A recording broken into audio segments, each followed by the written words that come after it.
Sir మీ దగ్గరికి పుల్లారావు గారు మీరు వింటా ఉన్నారు రెండు అంశాలు. సరే ఇక్కడ వారే చెప్పారు రాహుల్ గాంధీ గారు చైల్డిష్గా ఉంటారు, ఆయనకి ఇంకా మాట్లాడటం రాదు, ఉద్దేశాలు మంచివి కాదు, ఆయన ఏం మాట్లాడతారు ఆయనకి తెలియదు, ఇలాంటి ఒక ప్రతిపక్ష నాయకుడు ఉంటాం మాకు అదృష్టం అని బోల్డ్ అన్నిసార్లు అధికార పక్షం వాళ్ళు చెప్పారు. ఆయన మాట్లాడితే కీలకం, ఆయన నచ్చవచ్చు నచ్చకపోవచ్చు, ఆయన టీషర్ట్ వేసుకున్నాడా, మోడీ గారు అన్నారు ఏ బచ్చా అభి అభి అభి భాషణ్ కర్నా సీక్నా అని నాకు బాగా గుర్తు, ఒక సభలో ఇప్పుడిప్పుడే మాట్లాడటం నేర్చుకున్నాడని కూడా మోడీ గారు అన్న పరిస్థితి. అలాంటి వ్యక్తి లీడర్ ఆఫ్ అపోజిషను దీని మీద మాట్లాడే అవకాశం ఇవ్వకపోవటం, అనేక అంశాలు సమాజంలో బయట రకరకాలుగా చక్కర్లు కొడుతుంటాం, వీటి మీద అటు అధికార పక్షం చర్చకి అలౌ చేయదు, ప్రతిపక్షాలు అవే మీద పట్టుబడతాయి. అంతిమంగా జరిగింది ఏంటంటే వాళ్ళ స్పీకర్ మీద అవిశ్వాసానికి దాదాపుగా రేపు నోటీస్ ఇస్తారని అంటూ ఉన్నారు. ఎలా అర్థం చేసుకోవాలి పుల్లారావు గారు?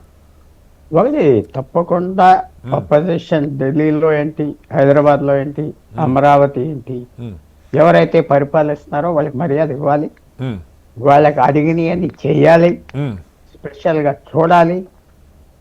అలాగా వాళ్ళతో సంబంధం పెట్టుకుని వాళ్ళ మైండ్ అని గెయిన్ చేయాలి. ఎక్కడైనా ఈవేళ ఒక ముఖ్యమంత్రి ప్రధానమంత్రి ఎంత గొప్పోళ్ళైనా గొప్పోళ్ళు కాదంటలేదు, వాళ్ళు కేర్ఫుల్గా ట్రీట్ చేయాలి, ఒపోజిషన్ ట్రీట్ చేయాలి. అది చేయటం లేదా అని అందరూ అంటున్నారు. ఈ కారణాలు మనకు అనవసరం. ఒక నేను విఠల్ గారు ఫీల్ అవ్వకూడదు, ప్రధానమంత్రి అంటే నా మీద ఎగరక్కర్లేదు, I admire him a lot, defence కి ఫారెన్ అఫేర్స్ కి మీకు తెలుసు కదా, అండ్ కామర్స్ నెగోషియేషన్. కానీ కొంచెం ట్యాకిల్ చేయాలి కదా ఒపోజిషన్. మీరే ఒక ముఖ్యమంత్రి ఉంటే ఒపోజిషన్ ఎంత ఈజీగా ట్యాకిల్ చేయొచ్చు, మర్యాద చేయొచ్చు, కావాల్సిన పనులు చేయొచ్చు, ఏదో కన్ఫైట్ చేయొచ్చు. ఏమవుతుంది? ఏమి అవ్వదు. ఆఖరికి చాలా మంది అనుకుంటారు అపోజిషన్ లీడర్ ఏదో ఎక్కువ కుర్చీలు వేస్తే లేకపోతే ఎక్కువ సెక్యూరిటీ ఇస్తే వాడు ఏదో పెరిగిపోతాడు. పెరగడు, మిగతా విషయాల గురించి పెరుగుతాడు. తప్పకుండా నాకు అనిపించింది తర్వాత మాట్లాడితే కొద్దిగా ఆయన సబ్జెక్ట్ పర్మిషన్ తీసుకోకుండా మాట్లాడటం కరెక్ట్ కాదు. ఆయన ఇలా తీసుకో, కరెక్ట్ గా తీసుకో, మాట్లాడే ఒక గంట మాట్లాడతారు, 2 గంటలు మాట్లాడతారు. ఏమవుతుంది? ఇలా చైనాతో ఇలా చేశారా, అది ఇలా చేశారా, ఏదో అంటారు. అది అంటే ఏం పోయింది? నేను అదే అంటాను. ఇప్పుడు మన తెలుగు రాష్ట్రాల్లో కూడా ఒక లీడరు నాకు అపోజిషన్ లీడర్షిప్ కావాలంటే ఇచ్చేయి మర్యాద. ఇక్కడే కాదు, చాలా రాష్ట్రాల్లో చాలా మంచి సంబంధాలు ఉంటాయి. తమిళనాడులో, కర్ణాటకలో, కేరళలో అంత అపోజిషన్ ఉండినా వాళ్ళిద్దరి మధ్యన ముగ్గురు మధ్యన మంచి అండర్స్టాండింగ్ ఉంటుంది వాళ్ళకి.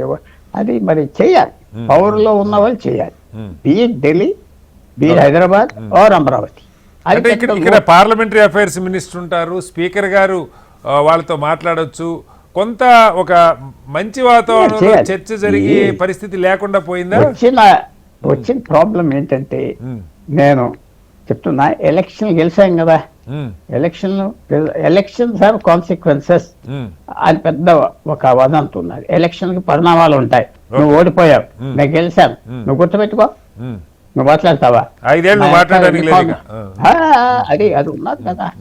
వాళ్ళ పేరు వీళ్ళ పేరు అక్కర్లేదు, అది చేస్తున్నారు కదా, ఫుల్ కమాండ్ కదా ఒక ముఖ్యమంత్రి అనే ప్రైమ్ మినిస్టర్. సో ఇది నాకు సిల్లీగా అనిపిస్తుంది. అపోజిషన్ ని వాళ్ళు బ్రేకప్ చేయాలి, మంచితనంతో బ్రేకప్ చేయాలి కదా, ఏదో చేయలేదు, చేయాలి. అది నేను బ్రేకప్ అంటే మళ్ళీ డివైడ్ చేసి మర్యాదగా ఉంచి రహస్య సంబంధాలు పెట్టుకుని వాళ్ళ పనులు అందరి మీద పడితే ఎలాగా?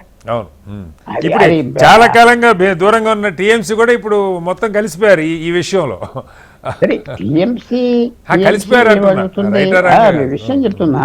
టీఎంసీ నేను ఇప్పుడు టీఎంసీ అవనే, టిఆర్ఎస్ అది సిపిఎం అవనాయి, వాళ్ళకి రెస్పెక్ట్ ఇవ్వాలి. మంచి డిజర్వింగ్ గా కాదా వేరు, వాళ్ళకి రెస్పెక్ట్ ఇచ్చి మెల్లిమెల్లిగా ఏమంటారు, నేను అనుకోండి ఈ మాట, ఇది మొఘల్ టైమ్స్ లో జైల్లో పెట్టి పాస్ చేయాలంటే వాడికి రోజు ఓపియం ఇచ్చేవాడు.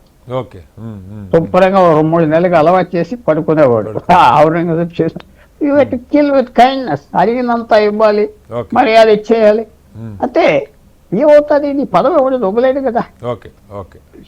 అది మాత్రం ఫెయిలియర్ ఉన్నది, సెంటర్ లో ఫెయిలియర్ ఉన్నది, స్టేట్స్ లో కూడా ఉన్నది. మాట్లాడుకోరు, ఒకళ్ళు తప్పించుకుంటున్నట్టుగా చూసుకుంటారు. మీరు చూశారు కదా, నేను చెప్పేది ఏం చెప్పట్లేదు.